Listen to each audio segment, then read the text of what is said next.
At some point I will get around to changing that back.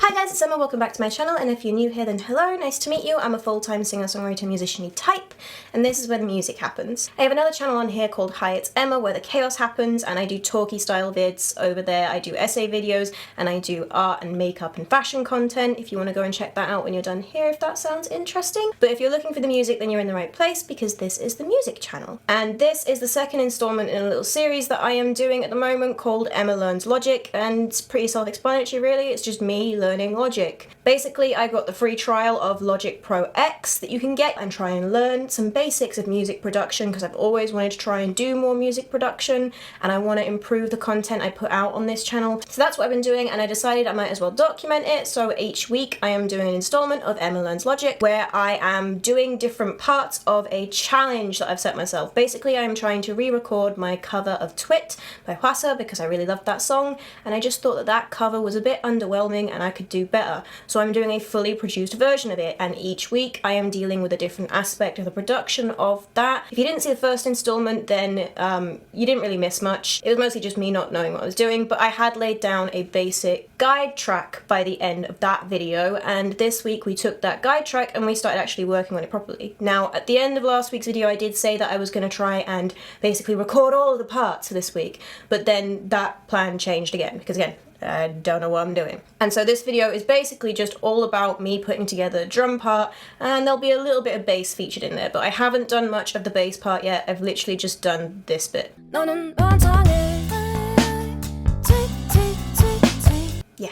And I'm probably going to change a bit of that before we get to next week's video anyway. But mostly I just spent this week, and by this week I mean yesterday and pretty much the entire of today as well, working on drums. So here's what I did. Obviously I started by just doing a lot of reading and watching of things. I used two main websites and watched a couple of videos off those websites. One that my buddy James recommended called Recording Revolution, and one that I found and have been seeing a lot from myself called Musician on a Mission. It was actually really helpful to have those two videos because they both covered two different ways of doing drums without actually having a drummer. Because obviously if you have a drummer you're just going to record drums, but I do not have a drummer. The Recording Revolution video covered how to use loops, pre-recorded loops and samples that you can get. Like, there are ones actually in Logic, and I've only used ones from Logic itself because obviously I didn't want to have to go searching through databases worth of drum loops just to do this video this week and to do this song. Don't want to overcomplicate things. And the Musician on a Mission video went through some basics of how to create your own beat using drum synthesizers. So I was faced with my first decision of whether I was going to do drum loops for this song or whether I was going to try and create my own beat, and in the end I decided to do both and see which I liked better.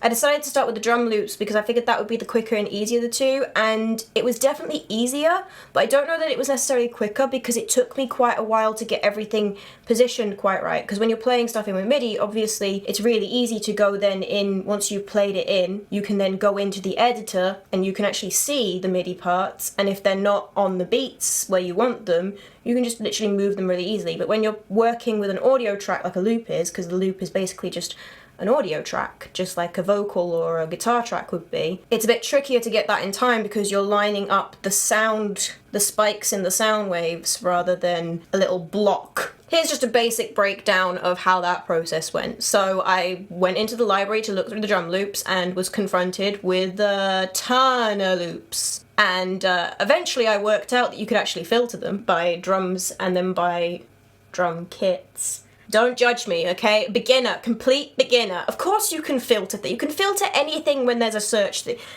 which made my life much easier once I was able to organize it. But there was still a ton of loops. Even when I just filtered for just drums, there were a ton. Then I noticed that they had a tempo at the side, and at that point I stupidly assumed, oh no, they're gonna be in that tempo, so if they're not in the tempo of the song, I'm gonna have to shift and change them to make them the tempo of the song. So I really got stuck on only listening to ones that were 130 BPM at first, because I thought, right, well that's the BPM of my song, I should try and find a loop in that tempo if I can. And I wound up picking one out of the tempo, stuck it in the track, and discovered that it it fits it to the tempo for you, and now I feel silly. But hey, I didn't know it was gonna do that. But I wasted a load of time listening to the very few, because there weren't many in 130 BPM. I just kept listening to them back through, like, is there anything in this I can use? And the answer to that was no, because for some reason all of the songs at 130 BPM were a bunch of Latin stuff, or they were Jamaican dancehall stuff, which was not suitable at all. It took a lot of scrolling through the loops before I found one I liked, and a lot of breaks for dancing, because there was some quite jazzy drums in there. Finally I found this one.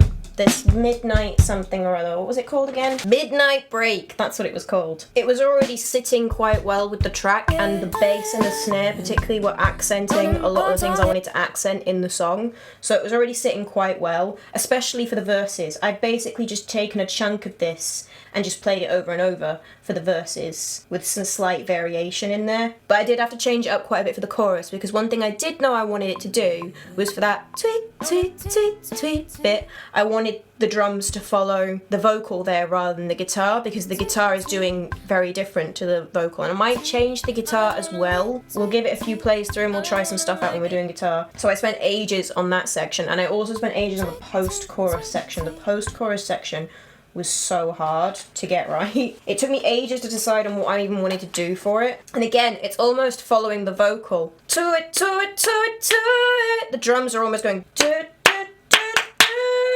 following the vocal like that, which took quite a lot of fiddling about to get in the right timing. Another thing I learned from Recording Revolution Dude's video was that I could mix and match and take literally just a section out of a loop if I wanted to, which is something I didn't even think to try and do, was that you could take just literally like a cymbal out of a loop and make it work, and how to fix that so that it was fitting right. So like in the end I took this crash cymbal, I think it's a crash cymbal, I'm pretty sure it's a crash cymbal, because I wanted a crash cymbal in the chorus to really accent and separate it out more, make it like really dramatic, because it really is quite dramatic. The way it goes, "Nonin bontonge, I tweet, tweet, tweet, tweet." It's really, it's really quite dramatic. So I wanted to add that drama in with a crash cymbal. But the loop I had that I was working with, the Midnight Break loop, didn't have any crash cymbals in it anywhere. So I went in search of a nice crash cymbal. Now I might change the crash cymbal I've used here. I don't know if I like it that much. I just picked out one that sounded close enough to what I wanted, because I figured it was more important to get things in the patterns and rhythms that I wanted, and I could always go back and tweak this later when I'm doing other production stuff if I don't like some of the sounds in there. But because I'd taken that crash cymbal out of another loop where it wasn't necessarily doing what exactly I planned to have it do, it wasn't really quite the right length. It was being cut quite short and cutting off quite suddenly, so I had to sort of lengthen it out and stretch it out, and that was really quite hard to do in a way that made it sound natural. It took a lot of attempts to get that right. I probably spent about half an hour just trying to get this crash cymbal to sound like it was longer, because I found that you got almost this sort of break where it went really quiet if you stretched it out too much. You ended up breaks, and I'm still not sure if I'm happy with it or not. So we may well end up going back and switching out that crash. Let me know what you guys think of it. Anyway, that's the basic-ish of what I did with that drum part, so I'll just play that for you guys now so you can hear that version. I think it sounds pretty good. I'm quite happy with how that's sounding so far, but I wasn't really sure if it was going to be exactly the sound I want, because I think the sound I'm trying to go for with this cover is definitely more of a rock cover than a pop cover, and quite dramatic, but I do want there to be something quite produced and quite more pop rock than rock, you know? And I wasn't sure if these drums were going to end up being a bit too rock and they needed a bit of pop thrown into them.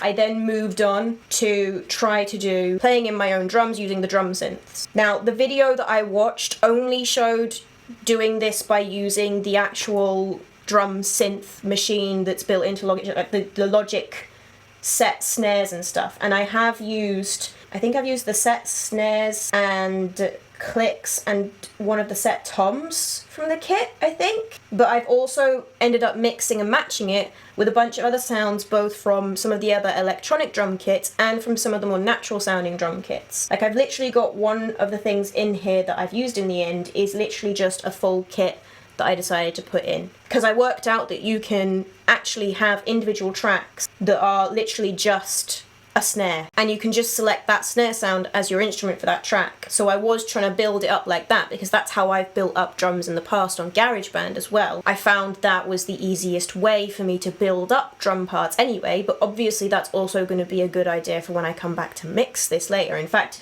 there's one section on here that I may have to separate out the parts because I've just played in some toms and some cymbals on a kit all on the same track. The process for this was obviously really different because I was literally starting from scratch and having to make up the beat completely by myself. And I have done this before because obviously I have done my demos before, but I hadn't really ever given that much thought to the drums before because the main idea when I was trying to make drums just using GarageBand for my demo tracks was to give James, who will always be the person who ends up doing the drums on my tracks, let's face it, I'm always going to end up hiring James. Sorry other drummers, but I like James. Anywho, so that he would know roughly what style of drumming I was going for, because I am not a drummer, as this is probably going to exhibit, because there are things I like about what I've done here, but overall I think this sounds a bit weird. I'm not gonna lie, I think this version sounds a bit weird, but there are things I like more about it than the other one, and I'm not really sure which I like better. But this was definitely more difficult for me to do than using the drum loops, but actually it was quicker for me to do because the drum loops literally took me like, I probably spent about 6 to 8 hours doing that yesterday, whereas today I've been at this for about 4 hours finishing off these drums, and I started and I did about an hour last night on them as well. So this was quicker to put all together. Obviously I don't think it's really finished, but it was quicker than the loops option, but it was harder as well because I was coming at it completely from scratch as someone who isn't a drummer. So I think loops are going to be a good idea for me as something for me to play around with and get used to how to shift them about more, but this is something I also might want to practice a bit more in the production side of things and get to know a bit more about making beats. And I may well be coming back to this in future and doing another video in future where I do a project where I'm literally just trying to create my own beats and stuff on here, because I think drums are definitely a weak point for me. It's a shame because I love them so much. So here's a bit of a breakdown of me putting together these drum parts. So I started with just the kick drum, and again I knew I wanted it to follow the vocal in a lot of places and stuff. Like at that first bit I knew I just wanted like something really simple with just the kick drum following that. It helps if you turn off the other drums, Emma, so you can hear what you're actually going to hear. I quite liked that though. You know what, that might sound better by having another bass drum underneath it. Anyway, for ages all I had was just the bass drum and this snare that I knew I wanted some sort of electronic snare sound, not like a proper snare sound, but something a bit more spacey and airy, almost like a cymbal but not quite a cymbal, following the twit twit twit twits again. I was messing about with that for ages because I just could not find a sound I liked, and I'm still not happy with that sound. So if anybody has any advice for that section of a sound maybe you think would fit better, or what you think is wrong with this sound, like anything that someone can listen to and think that's what I don't like about that sound, because honestly I don't even know what I don't like about that sound. I know I don't like it. The next thing I added was those toms, and again I knew I wanted to use an electronic tom for that and not like a real tom. I'm really proud of that bit. I like that bit and the clicks that I've added here. I think they really work, and I actually use those clicks a lot. Like then when I was going to build up the post-chorus, I think.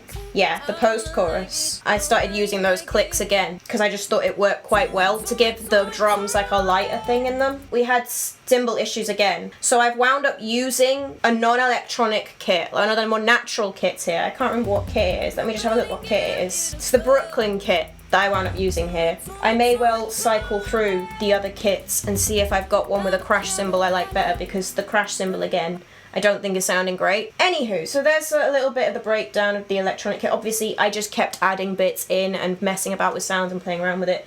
This, in the end, is what I've gone with. There are a lot of things I like about it, but overall I don't like it better than the looped version at the moment, I don't think.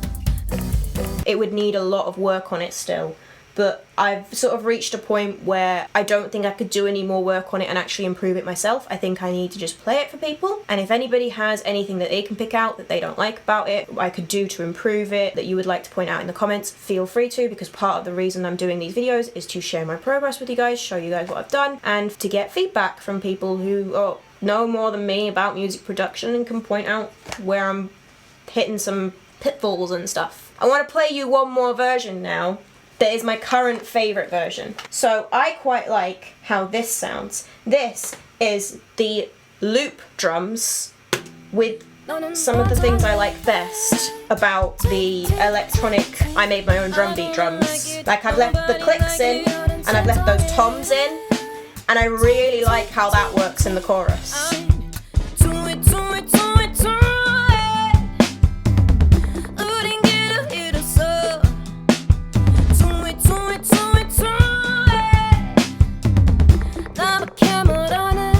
But I would love to hear what you guys think. Like, do you like just the looped version? Do you like my electronic drum beat version and you think I should just keep working at that and maybe try and improve it a bit? Or are we thinking that a combination of the two works well? Because I think a combination of the two works quite well. I think what it's missing in the verses is probably just shakers. Finally, I just want to play you guys what that together sounds like with the bass part.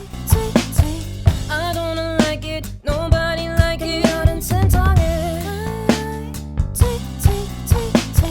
I don't like it, nobody like it. Yeah, the end part of that bass part definitely needs changing. That's what we've done this week. That's what we've done so far, and that's what I've learned. And I've actually learned a lot this week about how to put together drum parts, especially learning what you can do with loops has been a big eye-opener for me. The big thing I'm going to be doing this week is a lot of recording, and so part of why I decided not to do the recording this week, other than just because I wanted to really concentrate and I knew I had a lot to learn on these drum parts, was also because Alana gave me a piece of advice in the comment section of my first video I did of this Emma Learns Logic series, which was, had I thought about acoustically treating the room at all? And I had not. I did know that this was a thing people do, and I knew this was a good idea to do, but I had not even thought to try and do it in this room. So we have a budget of £0. But we do have a bag full of fabric, bags full of fabric in the house. I have a lot of pillows and cushions and stuff. I will show you the room I'm in and what it looks like and what size it is. Here's a little spinny, rotation-y thing of the room. So this is the room that I am working in, the room that I'm working with. I've started doing a little bit of reading on how to acoustically treat a room. Basically, I just want to have a go at trying to improve the acoustics in this room a little bit and do some recordings. So things I want advice on for next week are, how would you acoustically treat this room on a budget of £0? Obviously, at some point in the future, I'll probably make my own stuff at some point in the future if I decide to stick at this properly and really commit to this recording in here thing. There's a future video maybe. Anyway, so that's the first thing I want advice on, is how would you acoustically treat this room? And obviously, again, resources of any kind about how to improve my acoustics, about recording in general, tips and tricks, where I want to place microphones on certain things. I know the basics of how to record a guitar and stuff. Any stuff to do with recording, any tips, any resources in the comments below, because that's what I'm going to be doing this week, is a lot of recording stuffs. So that's what I want to work on and read about this week. Okay, I think that's everything. So if you want to keep up with this series and see how this cover progresses and hear the finished version of the cover when I am done with it at the end of the year, then you should hit that subscribe button. If you enjoyed this video, then please do give it a like, leave a comment, and if you want to check out my other channel and just listen to me ramble about things that aren't necessarily music related, or watch me do some artwork, or watch me fail miserably at watercolor painting, that will be linked in the description below and on the end screen. If you want to keep up with what I'm doing in between and also maybe help out when I make posts asking for help, I will almost definitely be making posts on my Instagram and stuff asking for help this week of people. So if you want to keep up with all of that, then you can follow me on all of my social media. It's Hi It's Emma Music, Hi It's Emma Music on everything except for Facebook, where it's Emma Connor Music, but they are all linked below. Finally, if you enjoy my content and you really want to support me at the moment, the best thing you can do for me is to pop into one of my live streams and check out my profile on sessionslive.com. Sessions Live is a live streaming platform just like Twitch or Facebook Live or YouTube Live, but it's specifically for musicians. I stream on there every Tuesday and Wednesday evening from 7 PM UK time. You can support me on there both for free and by sending gifts of money. My profile is linked in the description if you want to check it out. Okay, that's everything. I hope you enjoyed the video, guys, and I will see you next Thursday with another update. Bye!